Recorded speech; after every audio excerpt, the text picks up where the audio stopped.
నమస్కారం అండి. తెలుగు కథావళికి స్వాగతం.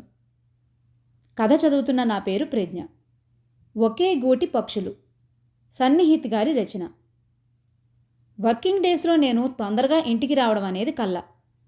షాపింగ్కి వెళ్ళాలి అన్న ప్రోగ్రాం ఉండబట్టి, అది నా భార్య ఎప్పటి నుండో పోరుతోంది కాబట్టి ఆఫీస్ నుండి తొందరగా వచ్చాను. అయితే మేము షాపింగ్కి వెళ్ళేది ఎక్కడో దూరంగా ఉండే షాప్కి కాదు, మా ఇంటి నుండి అరగంట ప్రయాణం చేస్తే వచ్చే మార్కెట్కి. అయినా హడావుడి తప్పదు. ఇంటికి రాగానే నేను, నా భార్య, మా అబ్బాయి అందరం గబగబా రెడీ అయి కారులో కూలబడ్డాం. టైం సాయంత్రం సుమారు 6 గంటలు కావస్తోంది. శీతాకాలపు చలిగాలులు నెమ్మదిగా వీస్తున్నాయి. చీకటి పడటం ప్రారంభించింది. కొంత దూరం వెళ్ళాక, డాడీ నాకు ఆకలేస్తోంది అంటూ మా అబ్బాయి రాగం అందుకున్నాడు. ఓరిని దుంప తెగ, మధ్యాహ్నం భోంచేయలేదా అంటూ విసుక్కున్నాను. చేశాను డాడీ, అయినా ఆకలేస్తోంది అంటూ సాగదీశాడు. బకాసురుడి తమ్ముడివిరా నువ్వు అని నేను జోక్ చేస్తే, ఎందుకు వేయదు, స్కూల్ ఎగ్గొట్టి ఇంట్లో కూర్చుంటే అలాగే వేస్తుంది ఆకలి అంటూ వాళ్ళమ్మ నెమ్మదిగా చివాట్లు పెట్టసాగింది. కారుని జాగ్రత్తగా డ్రైవ్ చేయసాగాను. ఆఫీసులు వదిలే టైం కావడంతో ట్రాఫిక్ చాలా హెవీగా ఉంది. అసలు ఇలాంటి షాపింగ్ ప్రోగ్రాంలు ఏ ఆదివారమో పెట్టుకుంటే బాగుంటుంది, కానీ మా ఆవిడ దానికి విరుద్ధం. వారమంతా ఇంటి పనులతో అలసిపోయిన ఆమె ఆదివారం మాత్రం పూర్తిగా రెస్ట్ తీసుకుంటుంది.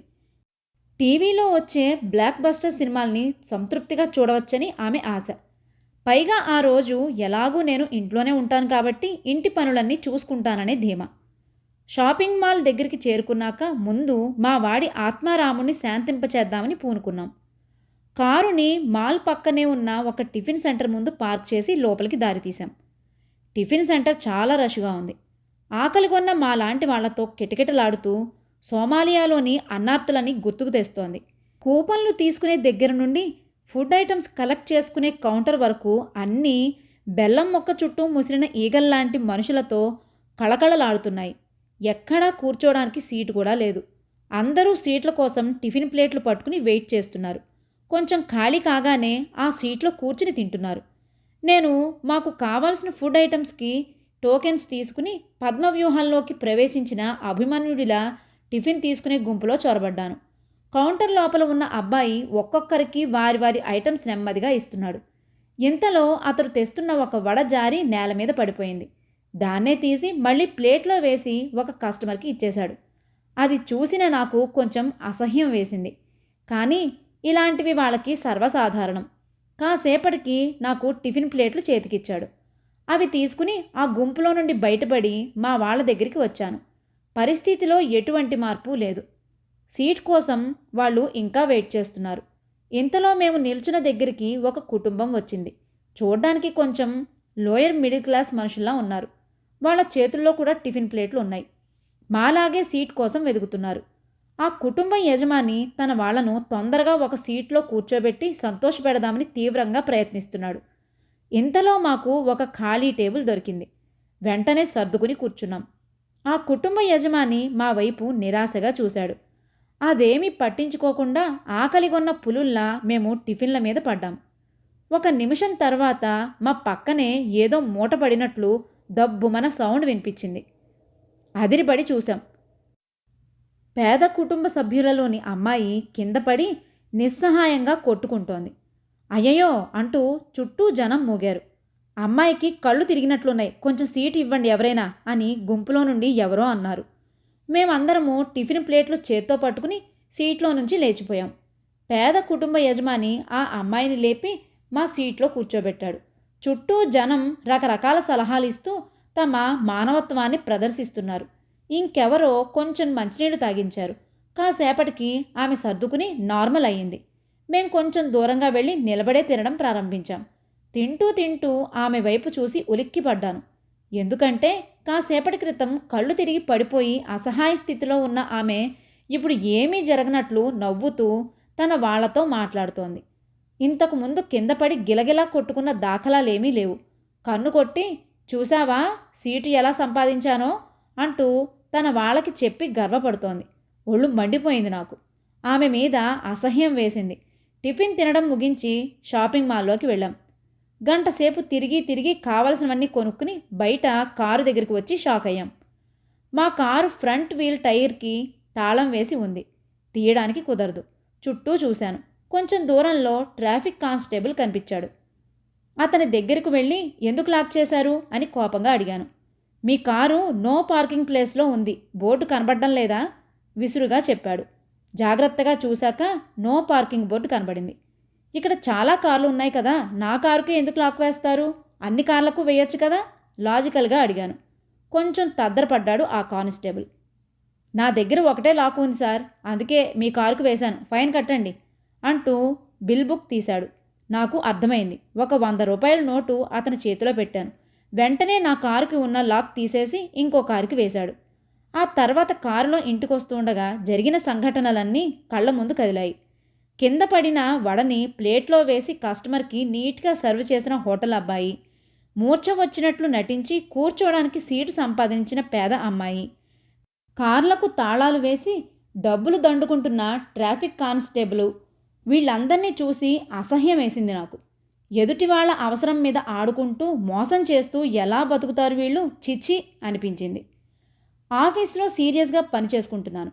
ఇంతలో నా టేబుల్ మీద ఫోన్ రింగ్ అయింది. లిఫ్ట్ చేసి హలో అన్నాను. నేనయ్యా మీ డైరెక్టర్ని. నువ్వు అర్జెంటుగా ఢిల్లీ వెళ్లాల్సిన పని పడింది.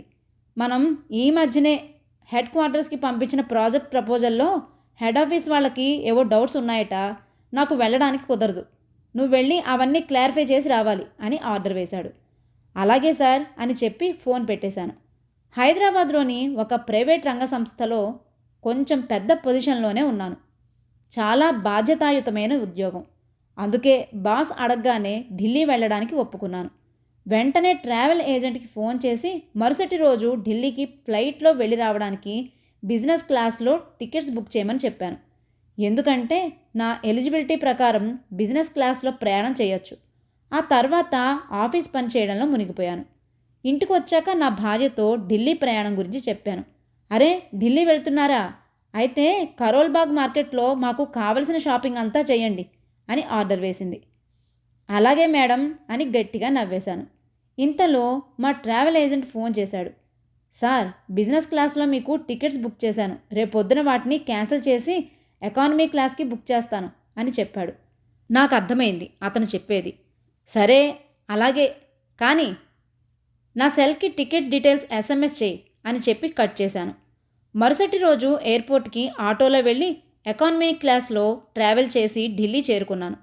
అక్కడ దిగగానే ఆఫీస్ వాళ్ళు పంపించిన కారులో హెడ్ ఆఫీస్కి వెళ్ళాను. మధ్యాహ్నం వరకు పని చూసుకుని తర్వాత ఆఫీస్ కారులోనే కరోల్బాగ్ వెళ్ళి షాపింగ్ చేశాను.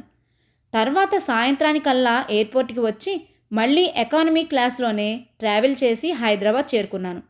అక్కడి నుండి ఇంటికి ఆటోలో వచ్చేశాను. ఇంటికి రాగానే నా భార్య షాపింగ్ ఏం చేశారండి అంటూ బ్యాగ్ మీద పడింది. పిల్లలు నన్ను డాడీ అంటూ ప్రేమగా చుట్టేశారు. తర్వాత డిన్నర్ చేస్తుండగా మా ట్రావెల్ ఏజెంట్ ఫోన్ చేశాడు. సార్ వచ్చేశారా అంటూ అభిమానంగా అడిగాడు. వాడి కారణం నా టికెట్స్ బుకింగ్ వల్ల వచ్చే కమిషన్ అని నాకు తెలుసు. వచ్చేశాను. నువ్వు క్యాన్సిల్ చేసిన బిజినెస్ క్లాస్ టికెట్స్ నా మెయిల్ ఐడికి పంపించు రేపు. అవి అకౌంట్స్ సెక్షన్లో బిల్ క్లెయిమ్ చేయడానికి కావాలి అని చెప్పి పెట్టేశాను. డిన్నర్ పూర్తయ్యాక కాసేపు టీవీ చూసి నిద్రకు ఉపక్రమించాను. ఆఫీస్కి వెళ్ళేటప్పటికి మా బాస్ నన్ను ఆనందంగా రిసీవ్ చేసుకున్నాడు. మన హెడ్ ఆఫీస్ చీఫ్ చాలా సంతోషపడిపోయాడయ్యా, very good job, well done అని అభినందించాడు. థ్యాంక్ యూ సార్ అని చెప్పి నా క్యాబిన్కి వచ్చి ఇంటర్నెట్ నుండి నా బిజినెస్ క్లాస్ టికెట్స్ ప్రింట్ తీశాను. వెంటనే అకౌంట్స్ ఆఫీసర్ని పిలిచి నా టికెట్స్తో పాటు ట్రావెలింగ్ వివరాలు రాసిన అప్లికేషన్ ఇచ్చి క్లెయిమ్ చేయమని చెప్పాను. నేను రాసిన వివరాలను పరిశీలనగా చూడసాగాడు accounts officer. Flight tickets, taxi బిల్లులు కలిపి ఈసారి చాలానే అయింది సార్. సరేలేండి, నేను బిల్లు అప్రూవ్ చేస్తాను అని చెప్పి వెళ్ళిపోయాడు. చిన్నగా నవ్వుకున్నాను నేను. ఈ ట్రిప్ వల్ల నాకు చాలా లాభం. ఎందుకంటే ఎయిర్పోర్ట్కి వెళ్ళడానికి రావడానికి ఆటోలో వెళ్ళినప్పటికీ ట్యాక్సీలో వెళ్ళానని రాశాను. ఢిల్లీలో తిరగడానికి ఆఫీస్ కార్ వాడినప్పటికీ ట్యాక్సీలో తిరిగానని రాశాను. ఫ్లైట్ టికెట్స్ బిజినెస్ క్లాసులు పెట్టాను, అవి క్యాన్సిల్ చేసి ఎకానమీ క్లాస్లో వెళ్ళిన సంగతి దాచేశాను. పైగా మా ఆఫీస్లో కేవలం టికెట్స్ మాత్రమే ఇస్తే సరిపోతుంది, బోర్డింగ్ పాస్ ఇవ్వనక్కర్లేదు. అందులోనూ నాలాంటి సీనియర్ ఆఫీసర్స్ బిల్లులని ఏనాడూ పెద్దగా పట్టించుకోడు. అది నా ధీమా. ఏదైతేనేం మొత్తానికి నాకు చాలా లాభం. మా ట్రావెల్ ఏజెంట్కి ఎకానమీ టికెట్స్ కోసం ఇవ్వాల్సిన డబ్బులు పోగా ఇంచుమించు నాకు 30,000 దాకా మిగులుతుంది. ఇక కంపెనీకి చేసే మోసం అంటారా? ఇలాంటివి ఎన్నో జరుగుతూ ఉంటాయి. It is part of the game. అందుకే లైట్ తీసుకోవడం బెటర్.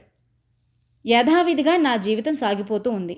ఒక నెల రోజుల తర్వాత నా ఢిల్లీ ట్రిప్ తాలూకా బిల్లు సెటిల్ అయ్యి బ్యాంక్ అకౌంట్లో డబ్బులు పడ్డాయి. అనుకున్నట్టుగానే ట్రావెల్ ఏజెంట్కి ఇవ్వాల్సింది పోగా నాకు 30,000 దాకా మిగిలింది.